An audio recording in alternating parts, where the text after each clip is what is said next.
Ya, bale nga tu fa lo tu fa Talofa tu va nga malo le fa mo duel le chai fo.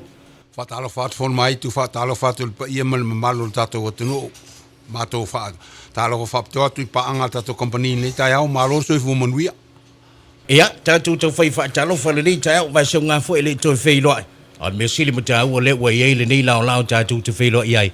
Mai so fo nga le tu fa ta vale la fo tu e te sau no di va nga o fia fa ta o to le ni chai mo nga fa lo. Fa tai telefon mai tu.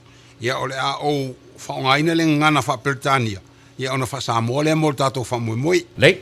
Faftai, ASCO Motors is running a 40 points free check next week from Monday 15th December to Friday 19th December on all Toyota vehicles only. An opportunity for you to bring your Toyota for a free check-up on 40 selected points and give you the opportunity to understand what needs to be done to keep your vehicle in good and safe condition. Our trained technicians will recommend to you what parts and service level you will need to undertake, and when you purchase parts from our shop and do the service in our workshop, you get to receive a good discount. We invite all our customers to visit our showroom next week from Monday 15th to Friday 19th December. We are offering special pricings on selected goods, spare parts, tires and batteries, some accessories, and of course selected new vehicles, which we will be detailing shortly.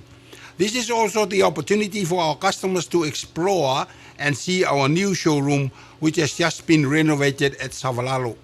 Those who will be purchasing items during the week of the promotion will go into the draw to win 3 prizes to be named separately. O le a whai al tato clinic I le vai aso fau, le tato clinic al whale insinia le ASCO Motors I Savalalo, mo le vai aso fau. E sia ki ina fua ai vaenga e fast food o le tāwale Toyota. Uma e mawhai ona puk mai mo le aso ngafua le aso limo te sema, se o atu le aso wharaili, le aso ma le hiva o te sema. O le nei whala uloa le aise tutongi, ma o se wawa noa e whai loa tua ia te oe tō tonga o te tau ona sui o lau tāwale, ma le service e te tau ona whaia. O le a maua le pa u maulalo I parts ma le service, pe a whātau ma service lau tāwale le tato whale insinia a le ASCO Motors I le mae ai o le tato clinic. Whātalo whātu le mamalu se o tato watunu o le nei tai au fau, ma aloso I fua manuia. O le a whaia fo le whala wiloa whapitoa al tato company, I le taimi e tasi, le ASCO Motors I showroom I Savalalo, I le vai aso fau, mai le aso ngafua su lima o te sema, se io o le aso whareile, le aso fulma le iwa o te sema. O le ao foi nā tuai le tato company le ASCO Motors o loa filfilia ini tau pa u maulalo lava, pe o tō tonga o tā vale, pa umama ta vale nuts pa ria to pa maisi fa pe fo is nisi o tu ai ngata vale o le afa la ulo ina atu mulmuliani o se avano le leile nei mo tato pa anga ya siasi ma mai mo ina tato showroom fo o te talaina nei I Savalalo o ilato uma e fata wina o loa mal tato company le vai as fo o le atu ina atu sua fa te tono se sei e manu malo ai ni fa ilonga e tolu e fa iloa atu fo I mulmuliani o le avanole nei ia le atu ina atu ia le sa te pelu mamea ia mo le faa au ili ina o tato 40 points check. Hello, no, ya, Talofa Alaisa. Ya, Talofa o le tato vaenga le peon talo no ina sunga ia vaunga o le fast food vaenga le siaki ina o lau tavali. E a mata mai lava I pampa tu pampa por le mata mai luma le pito I luma se o le pito I tua. Ma o mori e a fiai o siaki o tato mori I o so se tua inga mori o lo ia le tavale fa solo e foi le afi o le tavale so au me umalana e siaki vaenga fo I ei ta ofi o suspensive ia fa solo mai vaenga umala volta vale items fo ia tau o sui ia o mena e siaki umal tato falisinia mai la sonu fua e o les fale le pen fa lo ato sunga ia vaun e a siaki kula e ingi me fale ton ia ona taule na recommend pe longo nato tato insinia ia mole tulanga tau o sui ava pela ia tulanga ia e mo e luma tato spare parts vaenga uma ia e discount spare part discount for tato vaenga le falisinia ia mo fa pino vaenga le o tulanga na mata tu tato booking I so se ta vale Toyota mata mai mata te vala uria fo ia ta vale fo ia pe no ta vale Grey Market ia ta vale Toyota anga ta uno a fieto no tato vaenga le por tato fa moi Malo, sau noa. Ia, pelu. Ia, whailo ia le tātou sui e peo na tau. Pa umai le tātou wha mo le tai a wha mo le mole. Lo tu ia mai ta ia wanita ali. Ia. Vanga lo vaia ia tongo tavali. Malo, whaafitai. Ia, Talofa walita. Talofa whono maisu. Ia, o peona saunoa ia vaonga ma mea. Ia, o tato pātia peona tā ua, ia o tato titilo i tato maa. Ia, o maa tātou le maua te minei, o lo o maua so o se tuenga maa, mo so o se tuenga ta avale Toyota. E iei tato sizes ia, o le din 66, po le din ono, o le din fitu lima, o le N100, o le N70 said, ia mama ala aitia, iei le NS40 said, NS40 said L, o le NS70, ia whapea fo ima le NS70L. I le tūlanga o tatou pau, ia o le a o laulawina atu ia tuenga sizes ia e maua i le ASCO le teimine ia o sizes fo ia o le a susu atu matala atu a o tatou pau whapitua ma tatou whamoe le vai aso fou. Ia o lo o maua ia tatou pau lea i le high ace o le size tasi lima o no se fulu rim se fulu lima ia mo tatou ta avale ia le Yaris o Corolla o le Axio, ia whapea fo ima le Voxy, ia o le size le whaalu i ta avale na o le pau lua o lima, ono lima, rim se fulu lima. Ia o le sita avale o le tato RAV4, po o le RAV4, ia ma le Rush 40, e whaalu i le tato pau lua lima, ono lima, rim se fulu fitu. Ia o le tato Ace Van la poa, o le pau lua tolu lima, fitu se fulu, rim se fulu ono. Ia o le tato Hilux, o le size lua ono lima, fitu se fulu, rim se fulu ono. Whapea fo'i ma le tato Land Cruiser, o le size lua valu lima, fitu lima, se fulu ono.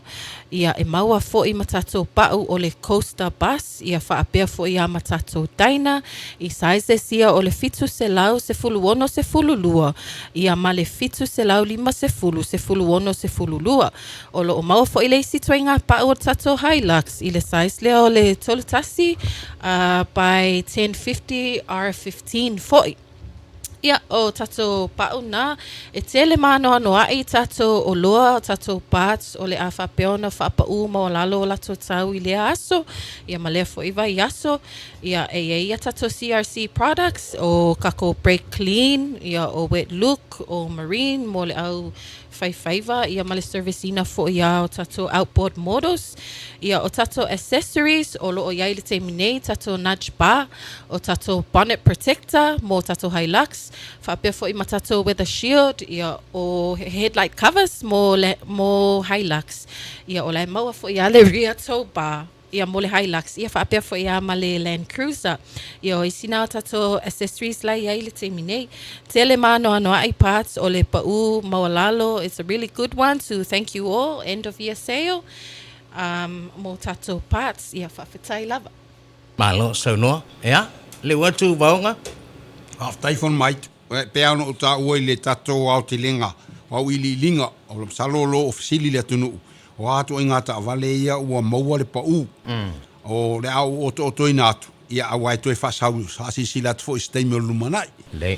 Ai, o le teimi nei, o lo i eil tato ta avale la o lo whaongaina nei le li pule, o le temo vehicle, o le piki apu ai laks, a tapor cap, 2.8.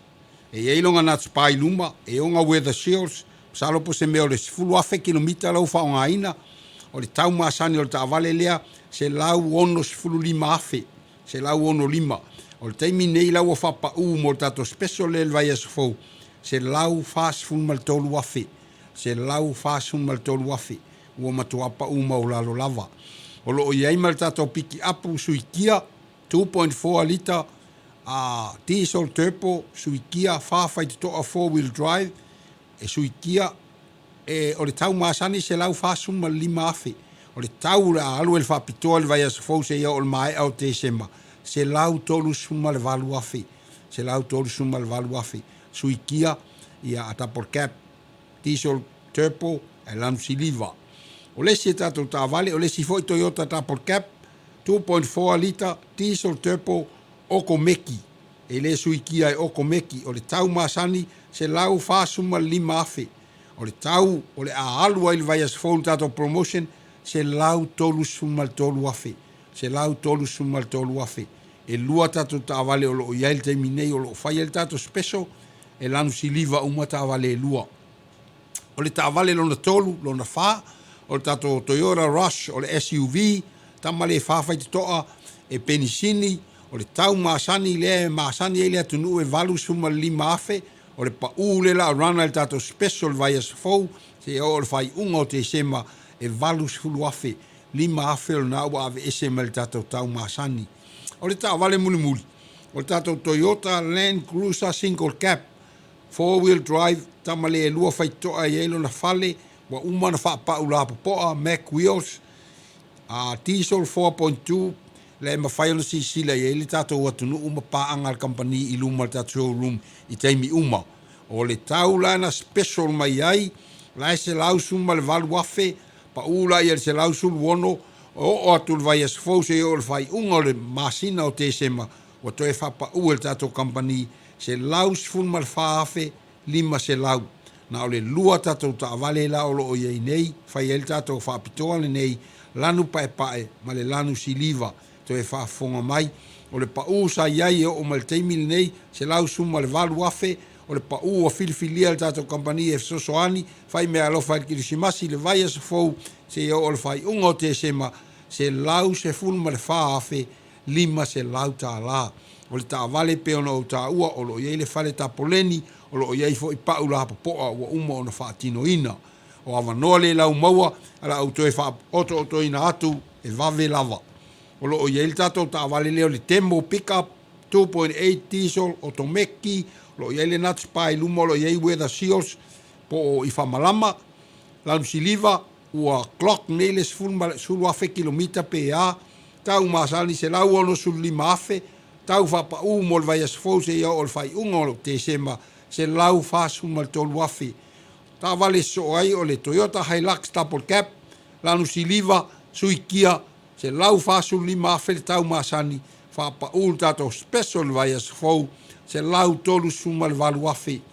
So oi lea mal tato piki apu, Double Cab Toyota Hilux 4-wheel drive, oko meki, se lau whasu mal 5 afe le tau masani, wa whapa nei se lau tolu sumal tolu afe i le vai asfou se ia o le whai unga.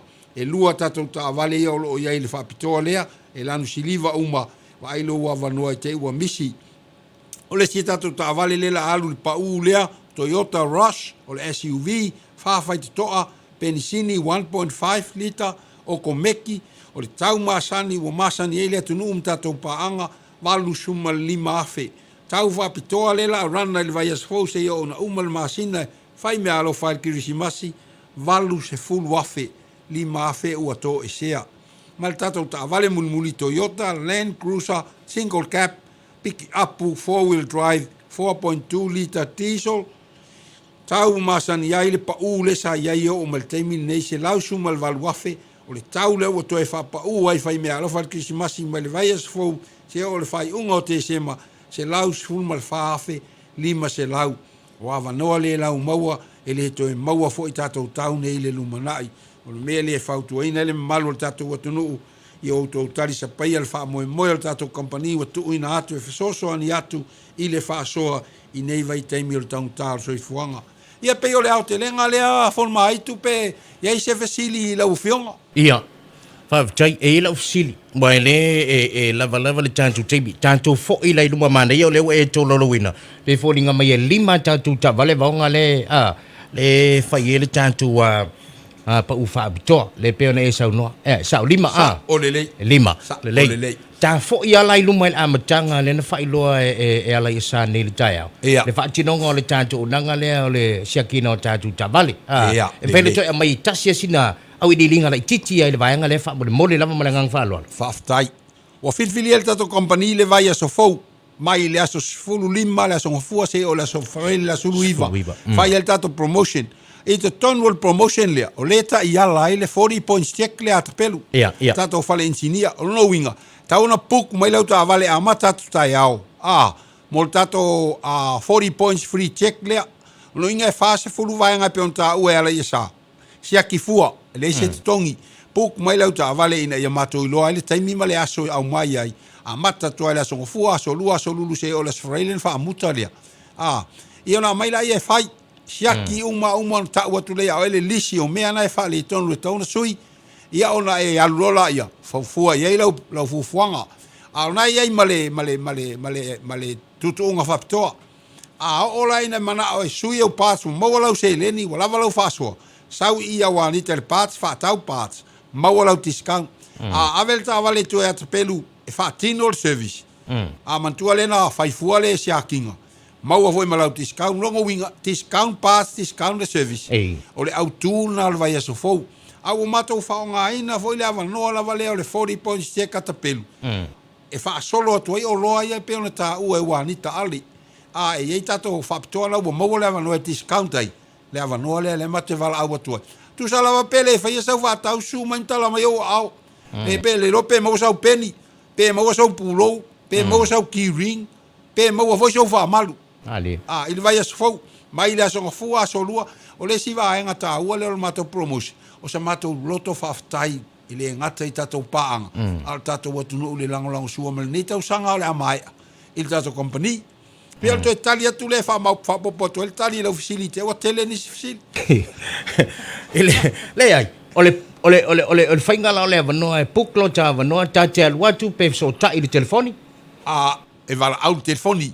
Ole telefoni ole lua ono ta siva. E vala au officially mo faltolu. Faltolu po rejoice. Po tiowen. Lua ono ta siva. Sili mo faltolu. Rejoice, po Joanne, tamaitai au lelei na o la totalia le telefoni, mo le tato 40 points free check i le vai as fou. E a mantua aua nei fa pea fo i la tato wo uma le aso e tas, nai maua le aso ngafua, so lua, aso lulu, as tofi, fa mai a le asfareili.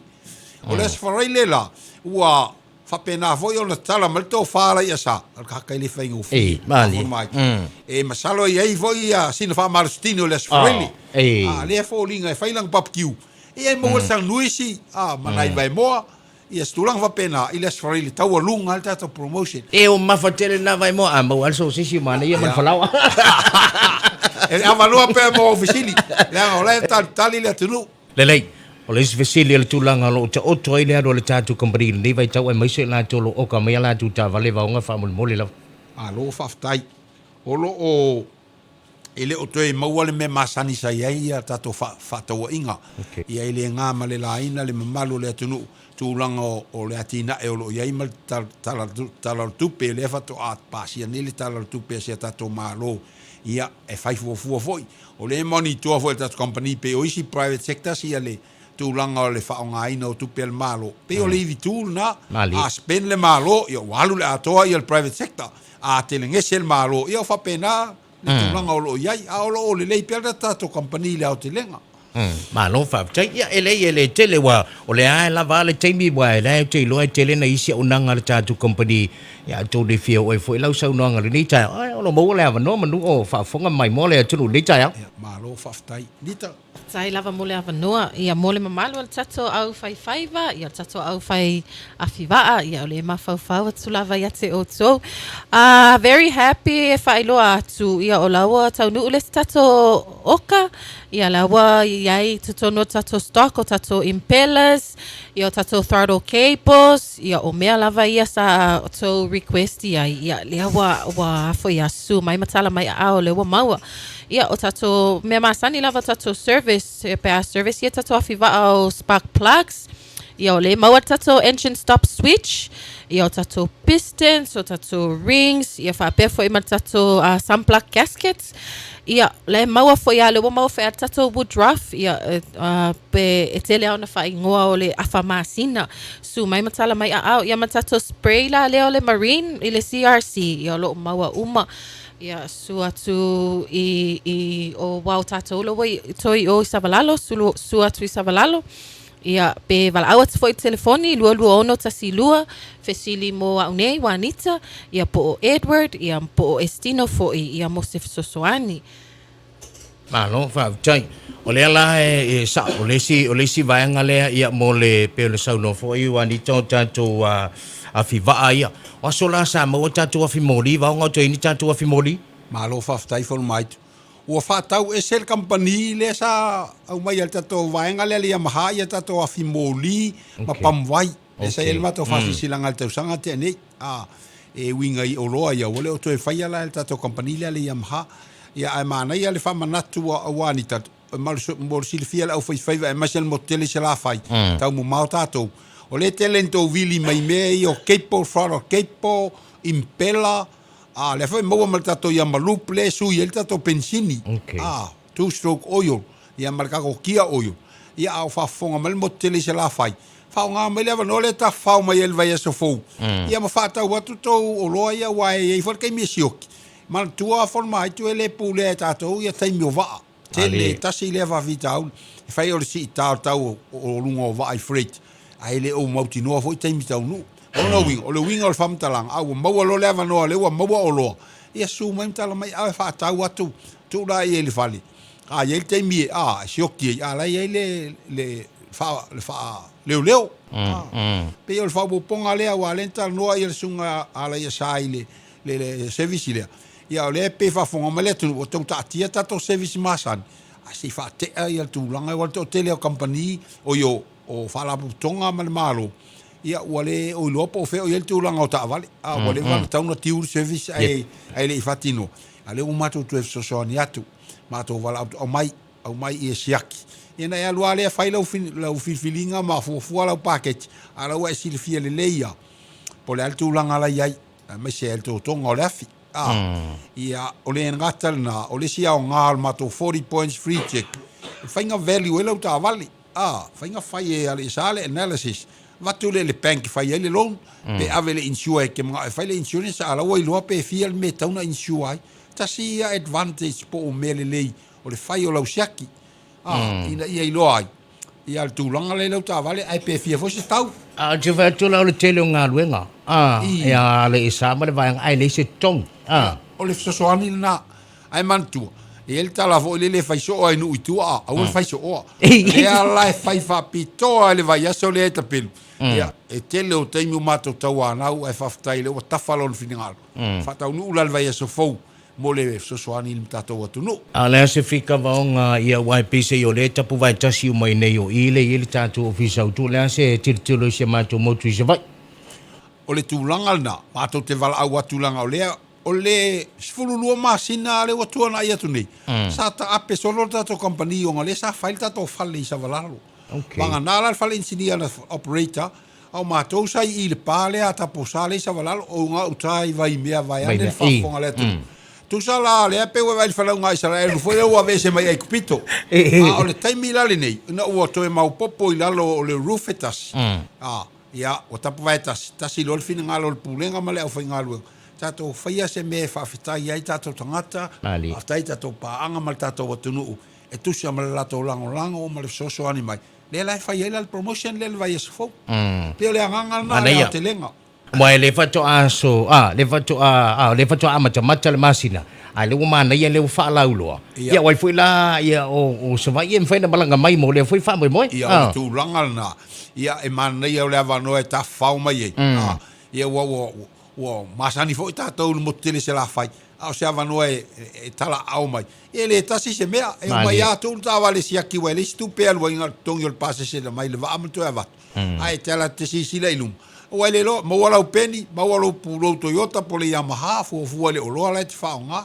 wala fa malu Toyota po le Yamaha telefona mani al vai sfo o le fa yar krisimas e tato wo ia tato pa ia me e amata me ai ni tau sang o te vai tu tawali forma ta si ele li ai se me le fa yar krisimas ngala yo pe o le mena le nga i fo ile le tatu fast full le free check le fa nga solo to sia ki le wai o lo na pisi le vai tau ne aso fifie e te le to mana o e te tu se fale insinia ngale pa wala me ngal ten solo fa solo alto le mele ala wo umana service la utaval tai o le nganga na na lo fa tai ia la fotuia o le vai ga buli le si fa minuto no to ia vonga la fotuia te sau no inisi vai ga le o sau no ia wanita va pe foi ala isa e whaamarino fo isi vaenga le tātou whalauloa.